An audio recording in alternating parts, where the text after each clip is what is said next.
Alhamdulillah, wassalatu wassalam ala rasulillah, wa ala alihi wa sahbihi wa man walah, wa ba'd. Chers frères et sœurs, nous continuons ensemble la lecture et l'explication du livre de l'imam Abd al-Rahman ibn Nasir al-Sa'di rahimahullah ta'ala, intitulé Usul al-Aqaid al-Diniya, qui est un livre dans lequel il a mentionné les fondements de la croyance islamique. Et nous en sommes toujours au premier fondement qui concerne le tawhid, et nous allons voir aujourd'hui les paroles de l'auteur concernant la concrétisation de l'unicité dans la seigneurie. Il a dit rahimahullah: وَلَا يَتِمُّ تَوْحِيدُ الرُّبُوبِيَّةِ حَتَّى يَعْتَقِدَ الْعَبْدُ أَنَّ أَفْعَالَ الْعِبَادِ مَخْلُوقَةٌ لِلَّهِ وَأَنَّ مَشِيئَتَهُمْ تابعة لمشيئة الله وأن لهم أفعالا وإرادة تقع بها أفعالهم وهي متعلق الأمر والنهي.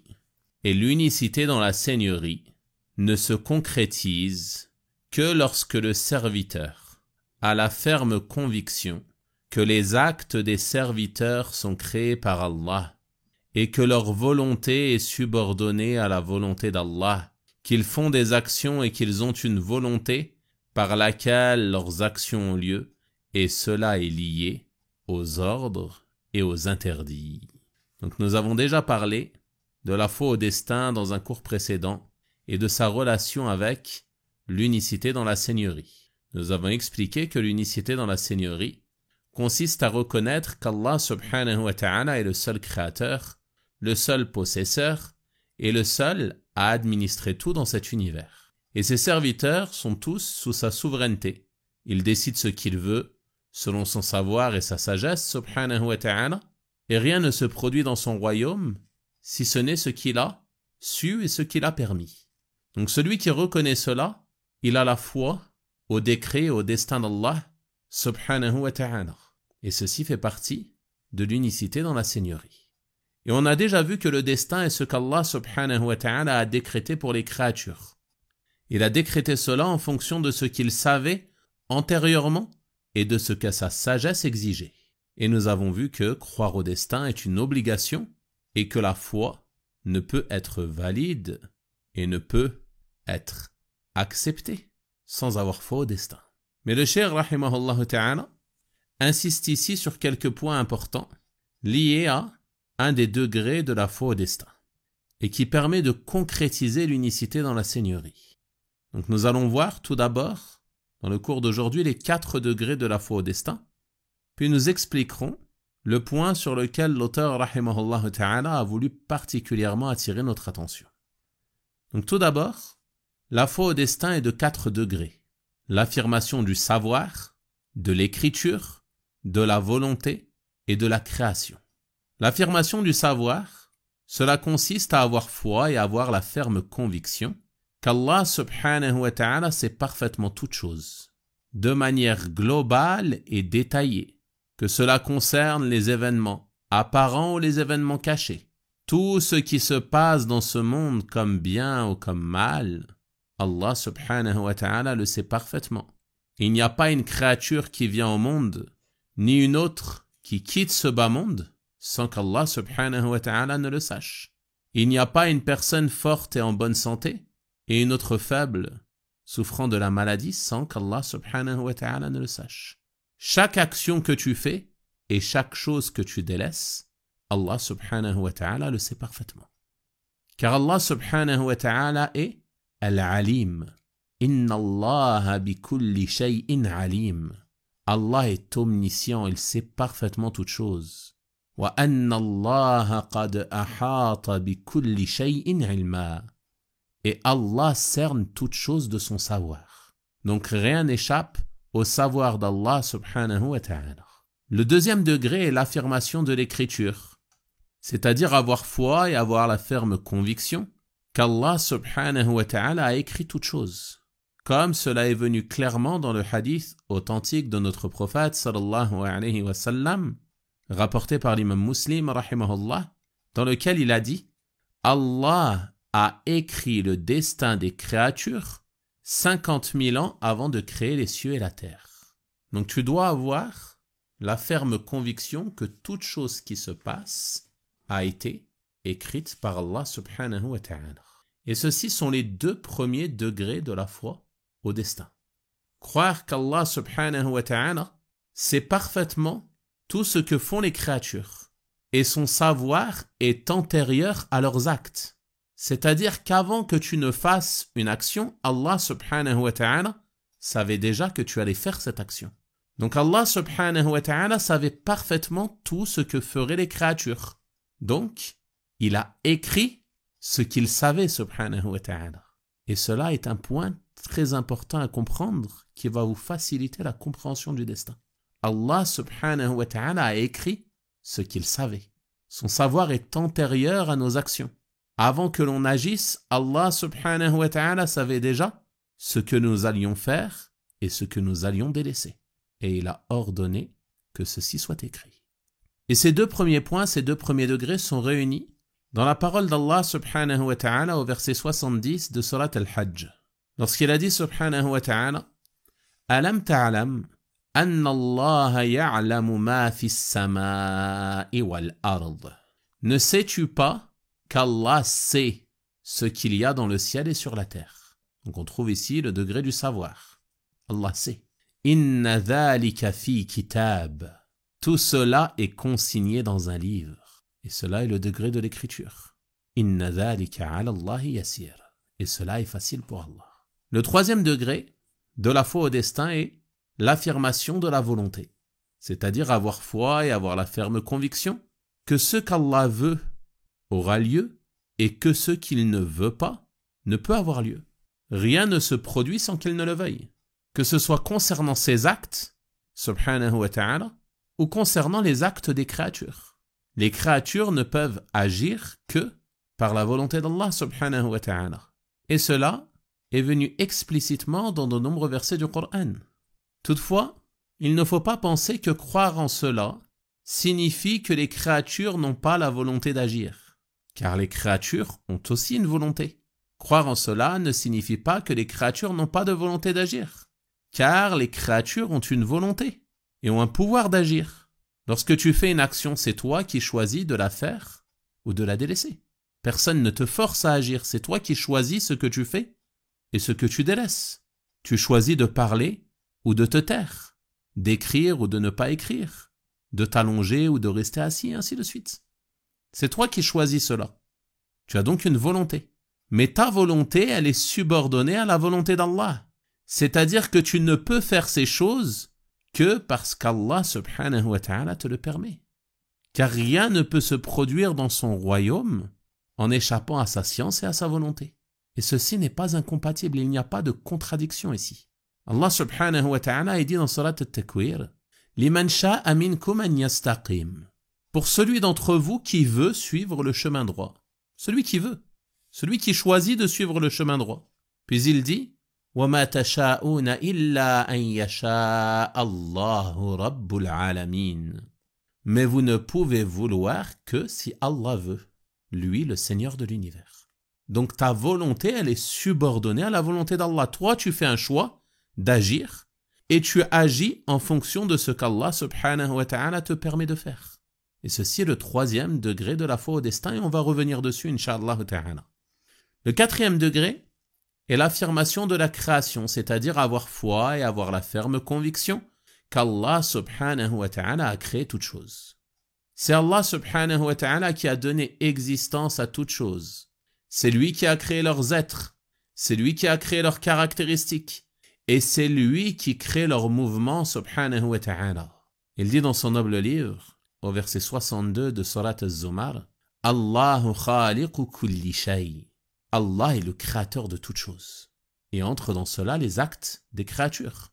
Et il le dit de manière explicite au verset 96 de Surat As-Saffat. Wallahu khalaqakum wa ma ta'maloun. Allah vous a créé, vous, et ce que vous faites. Il vous a créé, vous et vos actions. Donc la foi au destin, elle se concrétise en ayant foi en ces 4 degrés, sans avoir aucun doute à ce sujet. Et ainsi tu concrétiseras bi'idhnillahi ta'ala la foi en la Seigneurie d'Allah. Car celui qui ne croit pas en cela, ou qui renie une part de cela, alors il remet en question le fait qu'Allah subhanahu wa ta'ala est le Seigneur des mondes, qu'il est celui qui crée toutes choses, qui donne la subsistance à toutes choses, qui décide de toutes choses, et qui administre toutes choses dans cet univers. Donc il est impératif d'avoir foi en ces 4 degrés que l'on a mentionnés, pour concrétiser la foi au destin, mais aussi pour concrétiser l'unicité d'Allah subhanahu wa ta'ala dans sa seigneurie. Et le Cheikh rahimahullah ta'ala, ici il a insisté sur le 3e degré, qui est la volonté. Et ce car, comme on va le voir, différentes sectes se sont égarées à ce sujet. Il a donc dit وَأَنَّهُ لَا يَتَنَافَى الْأَمْرَانِ إِثْبَاتُ مَشِيئَةِ اللَّهِ الْعَامَّةِ الشَّامِلَةِ للذوات والأفعال والصفات وإثبات قدرة العبد على أفعاله وأقواله. Il dit que pour concrétiser l'unicité dans la Seigneurie, le serviteur doit aussi avoir la ferme conviction que les 2 choses suivantes ne sont pas incompatibles et qu'il n'y a pas de contradiction entre ces 2 choses. La première, affirmer la volonté générale d'Allah qui englobe les êtres, les actions et les attributs. Rien ne se produit, rien n'a lieu, rien n'est créé sans la volonté d'Allah subhanahu wa ta'ala. Sa volonté est générale et elle englobe toutes choses. La deuxième chose est l'affirmation de la capacité du serviteur à agir et à parler. C'est-à-dire que le serviteur a une capacité d'agir, il a une capacité de parler. Il peut faire des actions et il peut prononcer des paroles de sa propre volonté.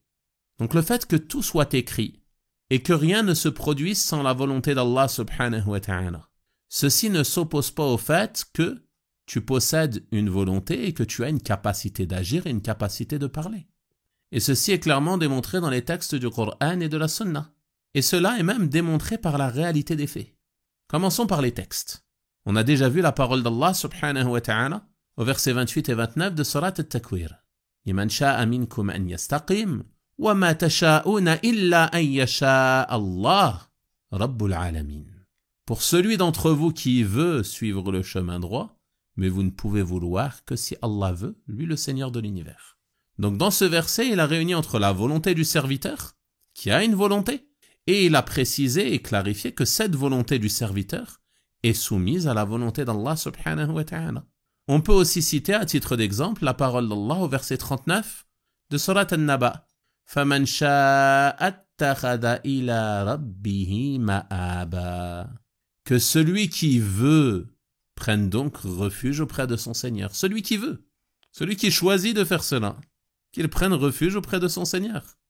Il dit aussi dans Surat At-Taghabun, au verset 16, فَاتَّقُوا اللَّهَ مَا اسْتَطَعْتُمْ. Craignez Allah autant que vous pouvez. Donc il t'ordonne de le craindre et il te dit de le craindre autant que tu peux. Donc tu as un pouvoir d'agir. Tu as une capacité, tu as une volonté. Il dit subhanahu wa ta'ala dans Surat Al-Baqarah, dans le dernier verset, La yukallifu Allahu nafsan illa wus'aha. Allah n'impose à aucune âme une charge supérieure à quoi? Supérieure à sa capacité. Donc le serviteur a une capacité. Laha ma kasabat wa alayha ma iktasabat. Elle sera récompensée du bien qu'elle aura fait, punie du mal qu'elle aura fait. Donc tu choisis d'agir. Et c'est pour cela que si tu fais le bien, tu seras récompensé. Et si tu fais le mal, tu encours la punition et le châtiment. Et concernant les preuves concrètes dans la réalité des faits, chacun d'entre nous sait avec certitude qu'il a une volonté et des aptitudes à agir. C'est toi qui choisis de faire un acte ou de le délaisser. Chacun d'entre nous sait clairement faire la différence entre un acte volontaire et un acte involontaire. Tu fais la différence entre le fait de boire, de manger, de marcher, de courir, de t'asseoir, de t'allonger, et ainsi de suite. Parmi les actes que tu choisis, également les actes religieux, prier, donner des aumônes et ainsi de suite. C'est toi qui choisis de faire cela. Et il y a des actes que tu fais malgré toi. Par exemple, lorsque quelqu'un a froid, qu'est-ce qu'il fait? Il grelotte, il se met à trembler. Ça, il ne le choisit pas. C'est malgré lui. Tu fais la différence entre ceci et cela. Chacun d'entre nous sait faire la distinction entre ces 2 types d'actions. Donc tu vois bien que tu as une volonté d'agir.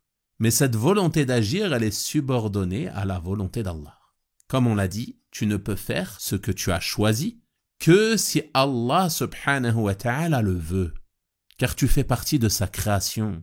Tu vis dans son royaume, et rien ne peut se passer dans son royaume sans qu'il ne le sache et ne le veuille. وَمَا تَشَاءُونَ إِلَّا أَن يَشَاءَ اللَّهُ رَبُّ الْعَالَمِينَ.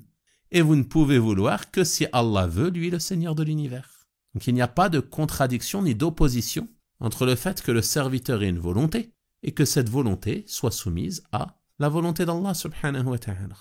Et deux sectes se sont égarées concernant ce sujet. Il y a la secte des Jabriyah, qui sont ceux qui affirment que le serviteur agit sous la contrainte, qu'il n'a aucune volonté et aucun libre arbitre. Selon cette croyance, lorsque tu pries parce que tu es contraint. Lorsque tu fais un péché parce que tu es contraint. Et cette croyance, en plus de s'opposer au texte du Coran et de la Sunna, elle s'oppose aussi à la raison saine. De manière rationnelle, tu peux facilement réfuter cette croyance. Comme on l'a dit, tu fais la différence entre ce que tu fais volontairement, librement, lorsque tu manges, lorsque tu bois, lorsque tu te lèves, lorsque tu te couches, et ainsi de suite. C'est des actes que tu choisis. Tu fais la différence entre ces actes et ce que tu fais malgré toi, comme trembler, comme on a dit, lorsque tu es malade, lorsque tu as froid, ou alors faire une chute. Tu ne choisis pas de chuter lorsque tu marches. Des fois, une personne, elle marche et elle tombe. Elle n'a pas choisi de tomber. Ça, c'est différent. Lorsqu'une personne a un accident, elle n'a pas choisi cet accident. Tu fais la distinction entre ces actes-là, ces actions qui se produisent, ces événements, et les actes que tu accomplis volontairement. Et c'est pour cela qu'un jour, un adepte de cette secte débattait avec une personne à la raison saine. Alors cette dernière a frappé l'adepte de la secte des Jabriyah. Et celui-ci se mit en colère et commença à le blâmer. Et l'homme de lui dire « Pourquoi me blâmes-tu pour un acte auquel je suis contraint ? Ceci n'a pas de sens. Si je suis contraint, j'ai été contraint de te frapper. Pourquoi me blâmes-tu alors ?» Et vous voyez que, avec ce simple argument rationnel, cette croyance déviante s'écroule. Et on voit clairement qu'elle ne repose sur rien. Elle s'oppose au texte, elle s'oppose à la raison. La deuxième secte, c'est la secte des Qadariyah, qui eux sont à l'extrême opposé et affirment que les actes des serviteurs sont indépendants de la volonté d'Allah. Selon cette croyance déviante, le serviteur ferait ce qu'il veut, sans que sa volonté soit soumise à la volonté d'Allah, et sans que la volonté d'Allah n'ait d'effet sur ses agissements. Et ça également, ça s'oppose au texte, et ça s'oppose aussi à la raison saine. Toute personne à la raison saine sait que l'ensemble des créatures sont asservies à Allah. Tu es un serviteur, tu es asservi à Allah. Et est-ce que le serviteur, il peut agir sans la permission de son Seigneur ?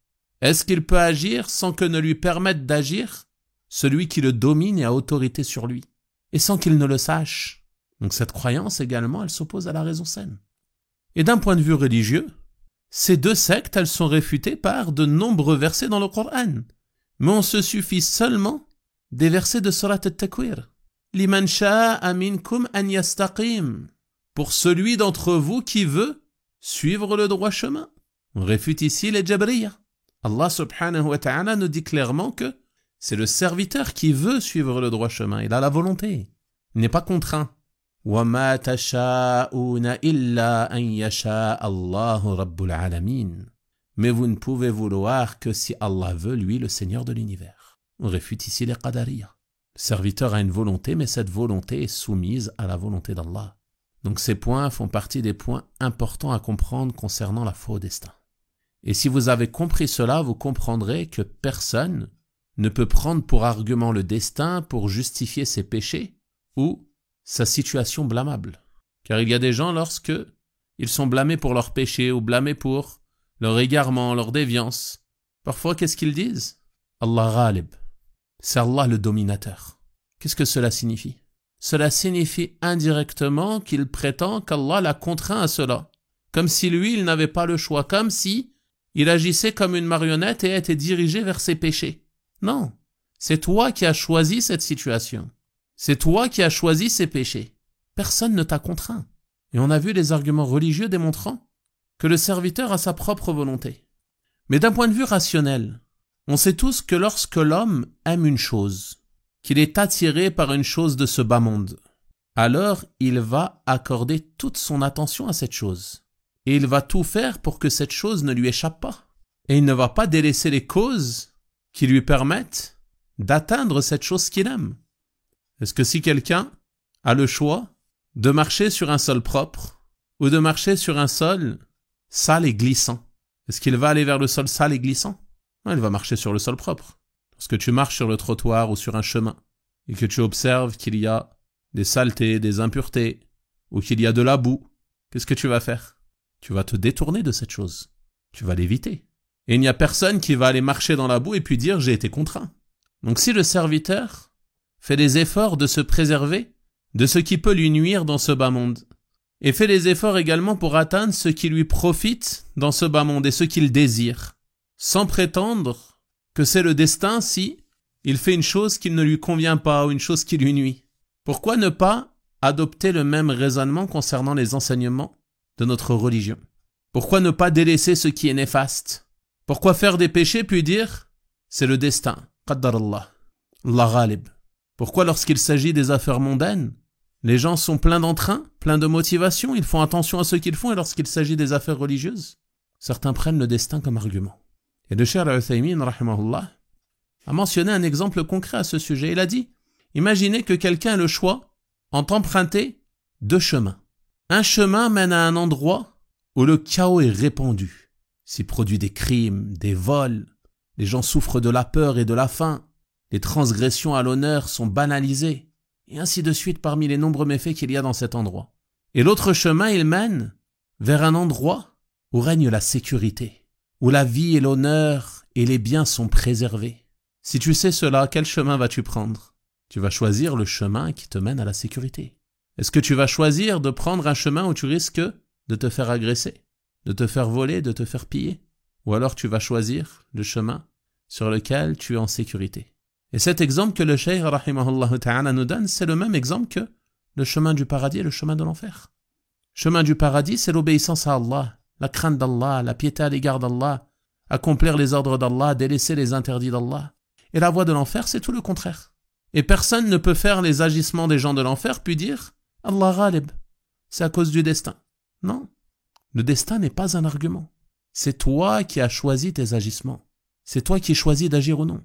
Et on peut mentionner également, parmi les arguments rationnels, démontrant la fausseté de cette croyance et de cette argumentation, que si quelqu'un te fait du tort, comme on l'a vu avec l'exemple de cet homme qui a débattu avec un adepte de la secte des Jabriya, si quelqu'un t'agresse, si quelqu'un est injuste envers toi, si quelqu'un te frappe, vole un de tes biens, ou te calomnie, dit des mensonges sur toi, puis que cette personne vient et te dit « Allah ghalib, c'est le destin ».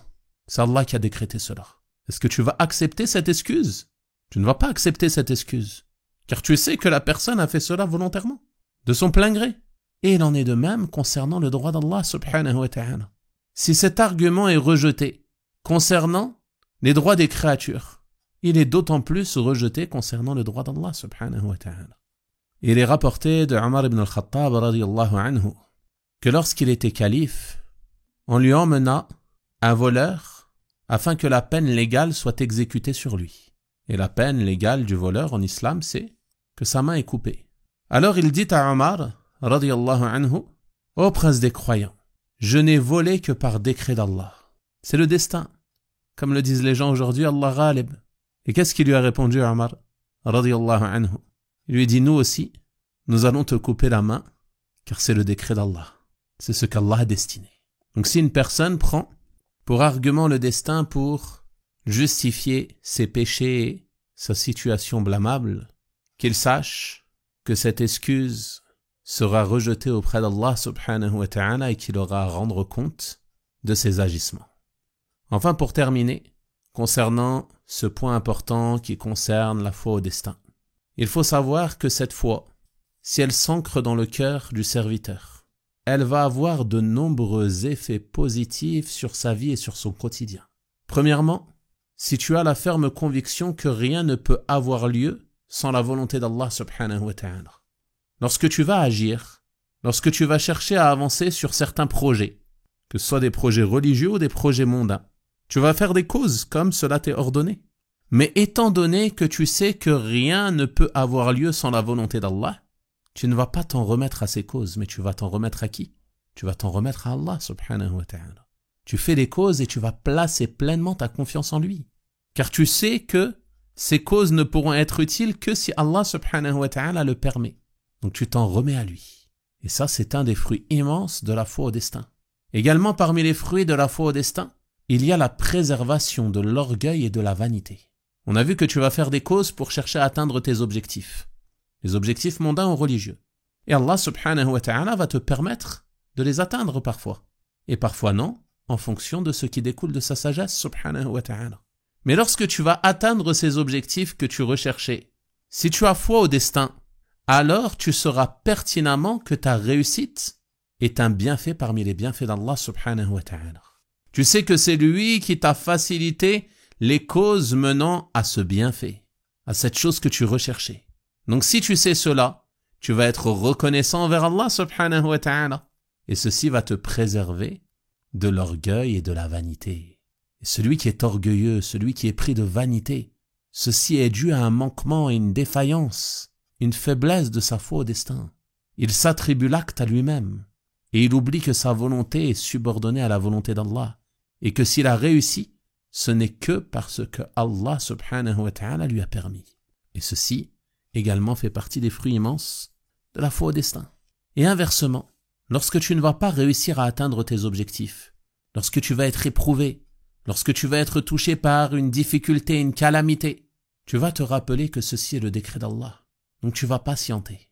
Et tu vas te rappeler que si tu n'obtiens pas ce que tu aimes, ou s'il t'arrive une chose que tu aurais aimé éviter, ceci est le décret d'Allah subhanahu wa ta'ala qui ne peut être repoussé.